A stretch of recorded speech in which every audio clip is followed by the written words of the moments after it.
A song comes on that you have not heard in 15 years, and something strange happens in your chest. Not quite happiness, not quite sadness, a warm ache for a version of your life that no longer exists.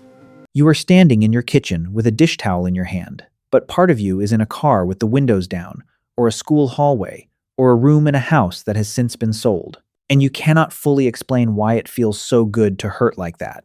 So what is actually happening to you in that moment?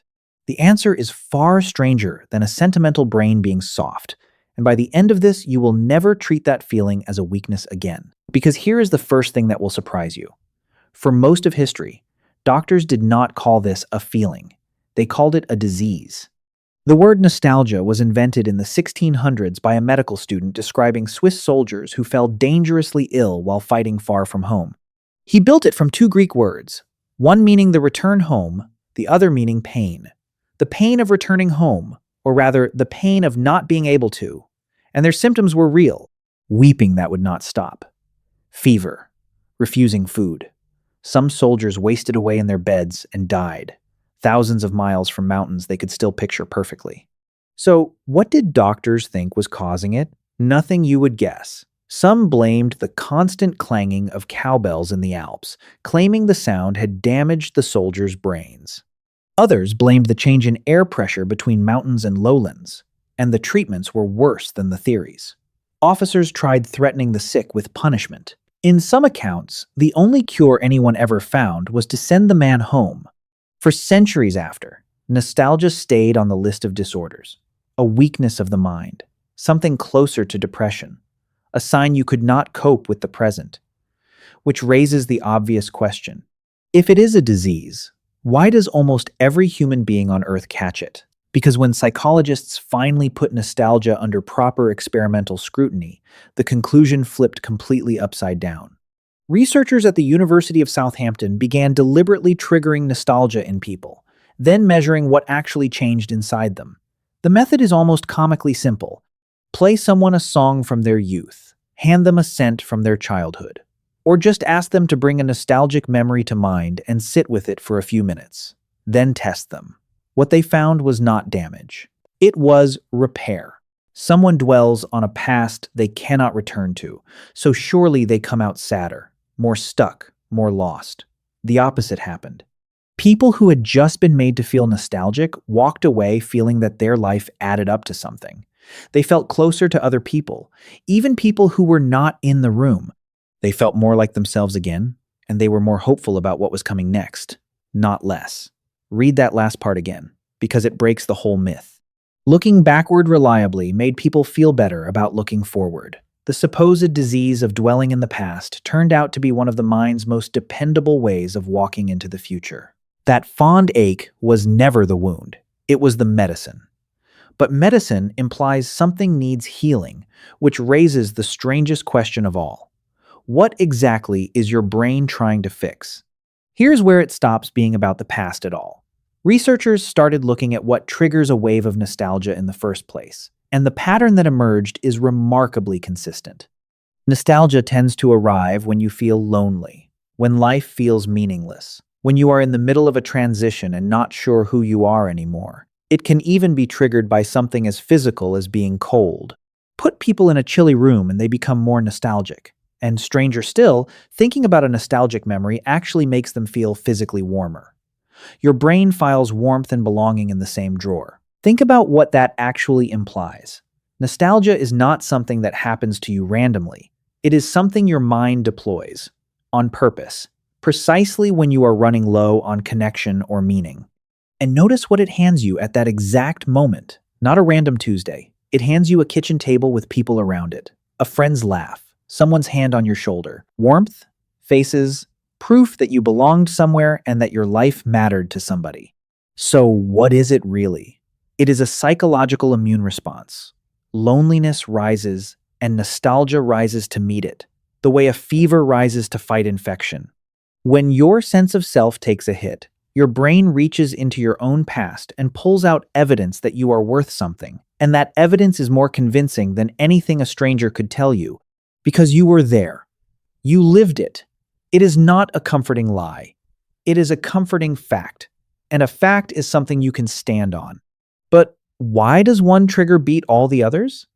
Here is something you have felt without noticing. A smell hits you, and your body reacts before your mind has even named what it is smelling. You are already halfway into the memory while you are still asking what that scent even was. No other sense does that to you. And the reason is a quirk of wiring. Almost everything you perceive gets routed through a relay station in the brain before it reaches your emotional core. Sight, sound, touch all pass through that checkpoint. Smell does not. The signal from your nose runs almost directly into the amygdala, which handles emotion, and the hippocampus, which handles memory. That is why a smell can knock the wind out of you before you have even identified what you are smelling. Sunscreen on hot skin, the dust and paper of old books, chlorine, a grandparent's kitchen in winter, crayons, cut grass on a school field. There is no intermediate step, no processing delay. The emotion arrives before the label does. Your brain feels the memory before it knows the memory. And that single quirk of anatomy is why one breath can drop you 30 years into your past. And can smell reach further back than a song can? It has one more trick. Memories triggered by a song or a photograph tend to come from your teens and 20s. Memories triggered by a smell come from far earlier, from childhood, because most scents you meet for the first time as a child.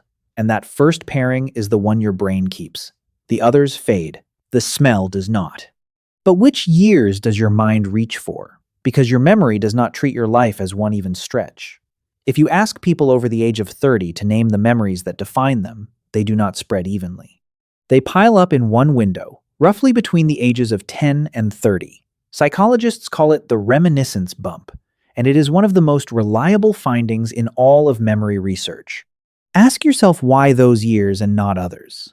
That window is when almost everything happens for the first time.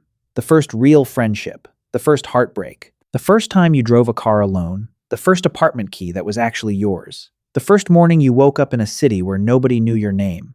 The brain records first encounters far more sharply than the 100th repetition.